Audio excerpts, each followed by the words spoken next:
এবার দ্বিতীয় দফা এবং প্রায় দ্বিগুণ পরিমাণে কন্টেইনার। শুক্রবারই পাকিস্তানের করাচি থেকে বাংলাদেশের চট্টগ্রামে পৌঁছেছে পণ্যবাহী জাহাজ।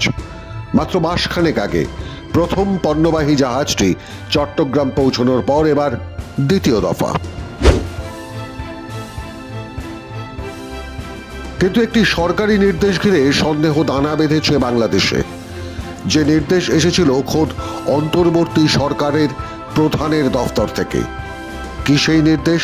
ওই দেশ থেকে আসা কোনো পণ্যের ফিজিক্যাল চেকিং বা যাচাই করা যাবে না, সঙ্গে কাগজে যা লেখা আছে সেটাই মেনে চলতে হবে।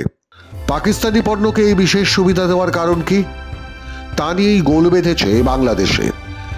নভেম্বরে এই জাহাজটি দুবাই হয়ে করাচি হয়ে চট্টগ্রামে এসেছিল।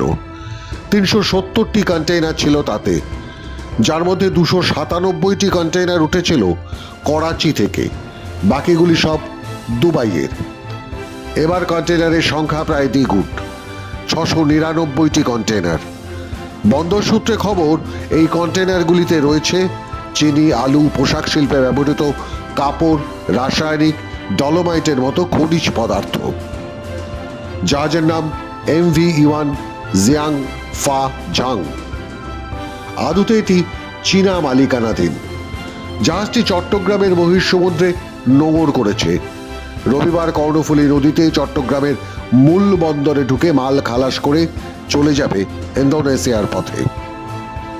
কিন্তু নভেম্বরে প্রথম জাহাজটি আসার পর থেকে যে প্রশ্ন উঠেছিল যে পাকিস্তানে প্রতিদিন নিত্য প্রয়োজনীয় খাদ্য পণ্যের দাম আকাশ ছুঁয়ে যাচ্ছে, সেই পাকিস্তান থেকে কি করে খাদ্যপণ্য আমদানি করা হচ্ছে?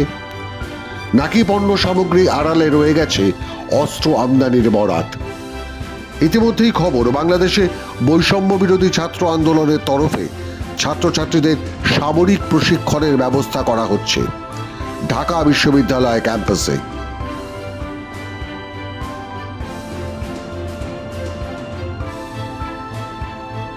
মাসাধিক কাল ধরে এই প্রশিক্ষণ কিসের জন্য এবং কেন তার ব্যাখ্যা করা না হলেও সোশ্যাল মিডিয়ায় এই যোগদানের আবেদনটি বাংলাদেশে ইতিমধ্যেই ঝড় তুলেছে। ইউনূস সমর্থক ছাত্রদলের পক্ষ থেকে ইসলামপন্থী জেহাদি ছাত্রছাত্রীরা ইসলামিক বিপ্লবী সেনাবাহিনীর ব্যানারে একটা সশস্ত্র মিলিশিয়া গঠনের পরিকল্পনা নিয়েছে, যার ফলে বাংলাদেশে সন্ত্রাসবাদের ছায়া আরও দীর্ঘ হয়ে উঠছে। সন্দেহ করা হচ্ছে এর পিছনে রয়েছে পাক গুপ্তচর বাহিনী, ইন্টার সার্ভিস ইন্টেলিজেন্স বা ISI যোগসাজশ। আরেকটা প্রশ্ন, চীনা জাহাজ দুবাই এবং করাচি থেকে মাল তুলে নিয়ে আসছে বাংলাদেশে। সন্দেহটা এই ত্রহস্পর্শনীয়।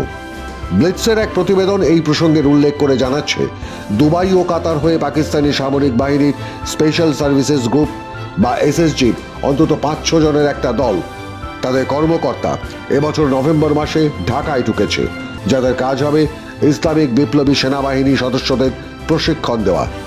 এমনিতে SSG দুনিয়ার সেরা অভিজাত কমান্ডো বাহিনী না হলেও বিভিন্ন সন্ত্রাসী সংগঠনগুলোকে বিশেষ প্রশিক্ষণ প্রদানের জন্য ইতিমধ্যেই বিশ্বজুড়ে কুখ্যাতি অর্জন করেছে। সেখানেই সন্দেহ, তাহলে কি বাংলাদেশের ছাত্রছাত্রীদের নিয়ে ভারত বিরোধী সন্ত্রাসবাদী গোষ্ঠী কিংবা সংগঠন তৈরি করবার চেষ্টা চালাচ্ছে বাংলাদেশের অন্তর্বর্তীকালীন সরকার? সে কারণেই কি করাচি এবং দুবাইয়ের পণ্য চীনা জাহাজে বাংলাদেশে ঢুকছে? সেখানে বাংলাদেশের সরকারি স্তর থেকে ফিজিক্যাল চেকিং এর নিষেধাজ্ঞা। সন্দেহটা আরও বেড়েছে, তাহলে কি পণ্যের আড়ালে অস্ত্র আমদানি করছে ঢাকা? যে নিষিদ্ধ অস্ত্র ব্যবহার করা হবে ভারত বিরোধী মিলিশিয়ার হাতে তুলে দেওয়ার জন্য, যা ইসলামিক বিপ্লবী সেনাবাহিনী নামে তৈরি করা হচ্ছে বাংলাদেশে। মাধ্যম ব্যুরো রিপোর্ট।